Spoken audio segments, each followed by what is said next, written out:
अस्सलाम वालेकुम dear students. आज जो है वो हम Newton's law of universal gravitation के पार्ट 2 को स्टडी करेंगे।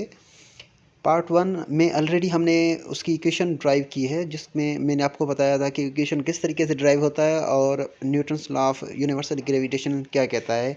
वो अगर आप चाहें तो मेरे पार्ट 1 जो Newton's law of universal gravitational है या न्यूटन्स लॉ ऑफ ग्रेविटेशन, उस लेक्चर में आप देख सकते हैं। तो उसी लेक्चर को आगे करते हैं, हम स्टार्ट कर लेते हैं। लिखा हुआ है कि we do not feel gravitational force of attraction between objects around us due to very small value of G. ये कह रहा है कि जैसे ही हमने पढ़ा था Newton's law of universal gravitation, जिसमें ये था कि हर ऑब्जेक्ट किसी और ऑब्जेक्ट पे फोर्स अप्लाई करता है जो कि फोर्स ऑफ अट्रैक्शन कहलाता है। अब ये जो इक्वेशन है, ये जो स्टेटमेंट है, ये कहता है कि हम लॉ ऑफ यूनिवर्सल ग्रेविटेशन को फील इसलिए नहीं करते हम अपने आसपास। इसका रीज़न ये है कि जो जी है उसकी वैल्यू वेरी स्मॉल है, that's why we can not observe this gravitational force. आगे लिखा हुआ है but it exist everywhere in the universe. ये जो फोर्स है ये यूनिवर्स में हर जगह एग्जिस्ट करता है। ये नहीं है कि एक पार्ट में करे दूसरे पार्ट में नहीं करे। ये फोर्स जिसको हम Newton's law of universal gravitation कहते हैं, ये यूनिवर्स में हर जगह एग्जिस्ट करता है। दूसरी बात यह है कि Newton's law of universal gravitation के कुछ की पॉइंट्स होते हैं जो कि मैं आपको बताना चाहता हूँ। वो है gravitational force has the following characteristics. जो करेक्टरिस्टिक्स हैं, जो खूबियाँ हैं, वो उसके फॉलोइंग हैं, गिवन है यहाँ पे। नंबर 1 है it is always present between every two object because of their masses.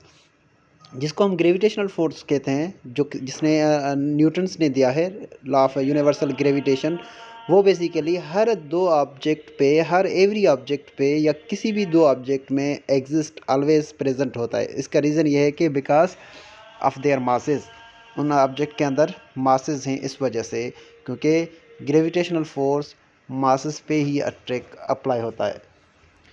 It exist everywhere in the universe. ये जो ग्रेविटेशनल फोर्स है वो यूनिवर्स में हर जगह प्रेजेंस उसकी है, हर जगह मौजूद होता है ये।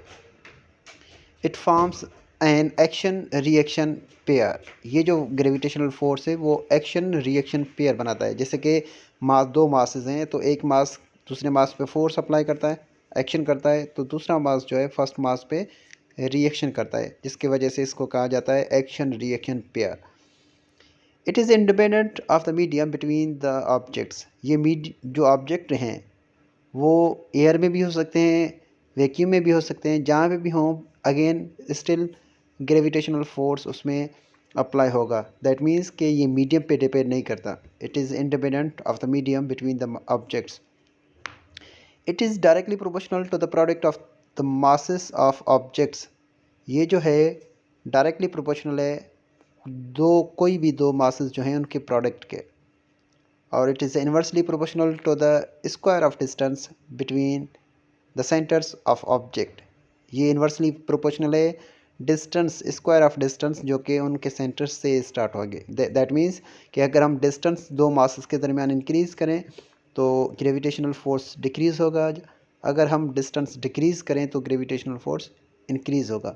जैसे पॉइंट 5 में बता रहा है कि फोर्स जो है जिसको ग्रेविटेशनल फोर्स कहते हैं वो मासेस के जो प्रोडक्ट है उनके डायरेक्टली प्रोपोर्शनल है। दैट मीन्स कि अगर हम मासेस की क्वांटिटी इंक्रीज़ करें, मैटर इंक्रीज़ करें, ऑब्जेक्ट के साइज़ में ज़्यादा लें तो ग्रेविटेशनल फोर्स ज़्यादा होगा, अगर स्मॉल होंगे तो ग्रेविटेशनल फोर्स स्मॉल हो जाएगा। फाइनल पॉइंट देखें number 7, hints it is followed the inverse square law. Newton's law of universal gravitation को इनवर्स स्क्वायर लॉ भी कहा जाता है, बिकॉज पूरे इक्वेशन में आप देखेंगे कि वो बराबर होता है equation F is equal to capital G m1 m2 divided by R square. तो आर स्क्वायर इन्वर्स में है, दैट मीन्स कि इसको हम इन्वर्स स्क्वायर लॉ भी कह सकते हैं। तो ये था हमारा lecture Newton's law of universal gravitational के बारे में।